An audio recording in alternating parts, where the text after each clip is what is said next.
ये NNW की राशि अगर 8th बॉक्स में बैठी है तो इस केस में नॉर्थ ऑफ नॉर्थ वेस्ट मतलब N3 की फेसिंग वाला घर, जबकि N3 पॉजिटिव एंट्री मानी गई है, N3 की फेसिंग वाला घर भी आपको नेगेटिव रिजल्ट दे देगा। नमस्कार, आइए आज हम लोग डिस्कस करते हैं एस्ट्रोलॉजी और वास्तु में क्या रिलेशन होता है। तो एस्ट्रोलॉजी के आधार पे यह डिसाइड करा जा सकता है कि कौन सी दिशा का घर आपके लिए सबसे फेवरेबल रहेगा। एस्ट्रोलॉजी के आधार पे यह डिसाइड करा जा सकता है कि कौन सा वास्तु जोन आपके बेडरूम के लिए सबसे ज्यादा सूटेबल रहेगा। एस्ट्रोलॉजी के आधार पे यह डिसाइड करा जा सकता है कि कौन से जोन में रहने से कर्म की ज्यादा वृद्धि होगी। एस्ट्रोलॉजी से यह भी डिसाइड करा जा सकता है कि किस दिशा में अगर आपका बेडरूम हुआ या किस दिशा किस फेसिंग का अगर आपका घर है तो आपको प्रॉब्लम फेस करनी पड़ेगी। तो आइए डिस्कस करते हैं कैसे ये देखा जाए। हर राशि की अपनी दिशाएं होती हैं, तो ideal placement for your bedroom कहा जाता है कि बॉक्स 1 में जो राशि बैठी है उसकी दिशा में आपका बेडरूम होना चाहिए। एक आपका कर्म क्षेत्र दो दिशाओं में हो सकता है, या तो बॉक्स 2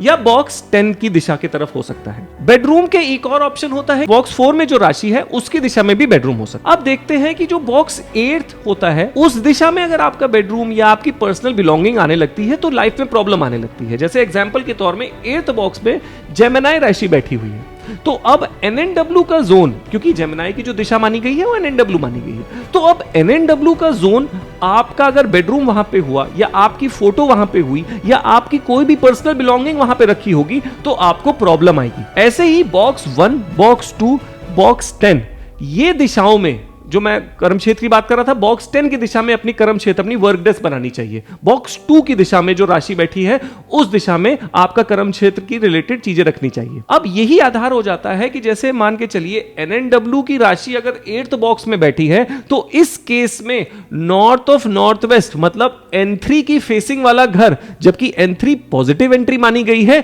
N3 की फेसिंग वाला घर भी आपको नेगेटिव रिजल्ट दे देगा। तो जो डिसीजन मेकर होता है घर का, उसके आधार में घर की दिशा और एंट्री निर्धारित करनी चाहिए। अगर 8वें बॉक्स की दिशा अगर होगी तो वो कहेंगे कि यार घर की एंट्री तो बहुत पॉजिटिव है लेकिन मुझको वैसा रिजल्ट नहीं आ रहा वास्तु के हिसाब से।